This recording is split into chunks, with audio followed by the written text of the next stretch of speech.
নমস্কার বন্ধুরা, আপনারা দেখছেন মৌয়ের সাথে রান্নাবান্না।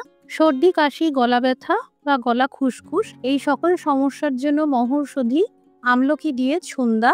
আমলকির ছুন্দা ইউপি বিহারের দিকে প্রচুর বানানো হয়, আর এই ছুন্দা কথাটিও ইউপি বিহারের দিকেই বলা হয়ে থাকে। মাসের পর মাস সংরক্ষণ করতে পারবেন। আমার চ্যানেলে দেওয়া আছে আমলকির আচার, আপনারা চাইলে সেটাও দেখে নিতে পারেন। এখানে আমলকির পরিমাণ আছে আধা কেজি থেকে একটু বেশি, মোটামুটি 600 গ্রাম মতন। এই আমলকিগুলোকে বাজার থেকে কিনে আনার পর ভালো করে ধুয়ে নিয়েছিলাম। এবার এই আমলকিগুলোকে ভাপে সিদ্ধ করে নেব, কিন্তু ডাইরেক্ট জলে সিদ্ধ করব না, তাতে আমলকির গুণগত মান নষ্ট হতে পারে। এবার এই ছিদ্রযুক্ত পাত্রে আমলকিগুলোকে দিয়ে দিলাম। এবার ঢাকা চাপা দিয়ে সিদ্ধ করে নেব। এইভাবে আমলকি সিদ্ধ করলে গুণমান যথেষ্ট বজায় থাকে।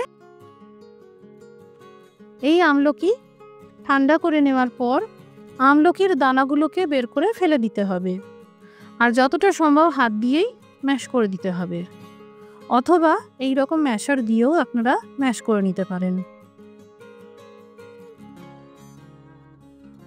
এদিকে শুকনো কড়াইতে সেঁকে নেব গোটা লবঙ্গ 3টে, এলাচ 4টে, গোটা গোলমরিচ দানা 2 চা চামচ, গোটা মৌরি 2 চা চামচ, গোটা জিরে 2টো শুকনো আস্ত লঙ্কা, ঝাল কম খেলে একটা দেবেন, এরই সাথে সামান্য করে আস্ত জোয়ান।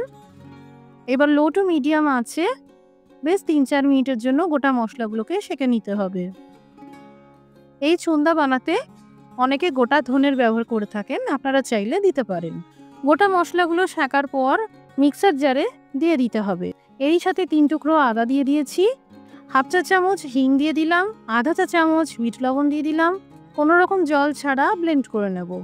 এবার এই ম্যাশ করা আমলকিতে এই মশলার মিশ্রণটা দিয়ে দিলাম। একই সাথে 1 চামচ ঝাল লঙ্কার গুঁড়ো, কালারের জন্য 1 চামচ কাশ্মীরি লঙ্কার গুঁড়ো, 1 চামচ বিট লবণ, 1 চামচ হলুদ গুঁড়ো দিয়ে দিলাম। এই সব ভালো করে মেশাতে হবে। এবার দিয়ে দিলাম 1 টেবিল চামচ সরষের তেল। এখানে তেলটা ভালো মতন পরিমাণে দেওয়ার চেষ্টা করবেন, এতে দীর্ঘদিন এই ছুন্দা ভালো থাকবে। ভালো করে মেশানো হয়ে গেল। এখানে কড়াইতে দিয়ে দিলাম 2 চামচ সরষের তেল। এবার দিয়ে দিলাম 2 চা চামচ কালো জিরে। এবার এই মশলা তেল সহ আমলকির মিশ্রণটা কড়াইতে দিয়ে দিলাম। এই পর্যায়ে আঁচটা লো টু মিডিয়ামে থাকবে। এবার বেশ 2-3 মিনিট মতন ভাজতে হবে, তবে খেয়াল রাখবেন নিচ থেকে যেন কোনো রকমভাবে লেগে না যায় বা পুড়ে না যায়। এবার দিয়ে দিলাম গুড়। এখানে যেহেতু প্রায় 600 গ্রাম মতন আমলকি আছে, তাই 500 গ্রাম গুড় নেওয়া হয়েছে। এখানে গুড়ের পরিমাণ কম বা বেশি করতে পারেন, যে যেমন মিষ্টি খেতে পছন্দ করেন সেই স্বাদ অনুযায়ী গুড় দেবেন। পরিমাপগুলো বুঝতে কোনো রকমভাবে অসুবিধা হলে কমেন্ট করে জানাবেন, আমি রিপ্লাই করে দেবো। ভালো করে মেশানো হয়ে গেলে একদম কম আঁচে ঢেকে রাখতে হবে, এতে গুড় মেল্ট হয়ে যাবে।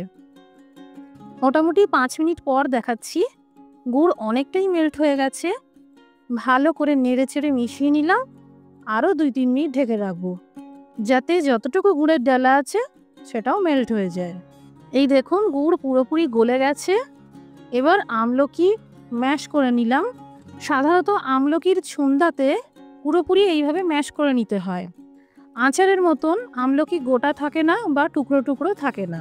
এবার ক্রমশ নাড়াচাড়া করে ঘন করে নিতে হবে।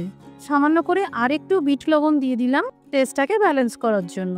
ভালো করে মিশিয়ে নিলাম। এবার আঁচটা বন্ধ করে দিতে হবে, কারণ আমি এতটাই ঘন রাখবো, কারণ ঠান্ডা হওয়ার পর টেনে আরও ঘন হয়ে যাবে। এবার দিয়ে দিলাম 2 থেকে 3 চা চামচ মতন ভিনিগার। এটা প্রিজারভেটিভ হিসেবে ব্যবহার করা হয়েছে। ভিনিগার না থাকলে আপনারা একটা গোটা পাতিলেবুর রস দিতে পারেন। ভিনিগার বা পাতিলেবুর রস দেওয়ার পর আর ফোটাবেন না, না হলে গুণটা নষ্ট হয়ে যাবে। ভালো করে মিশিয়ে নিলাম। পুরো মিশ্রণটি ঠান্ডা করার জন্য একটা স্টিলের পাত্রে ঢেলে দিচ্ছি। মোটামুটি 1-1.5 ঘন্টা লাগলো।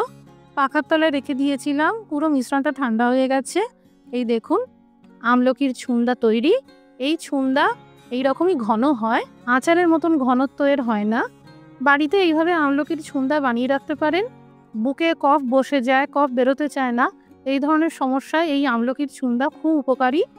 সংরক্ষণ করার জন্য একটা শুকনো বয়ামে ভরে রাখবেন। কোনো রকম ভিজে চামচের ব্যবহার করবেন না। মাসে একবার অন্তত রোদে দেবেন।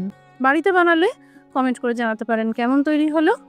রেসিপিটি দেখার জন্য অসংখ্য ধন্যবাদ। সবাই ভালো থাকুন, সুস্থ থাকুন।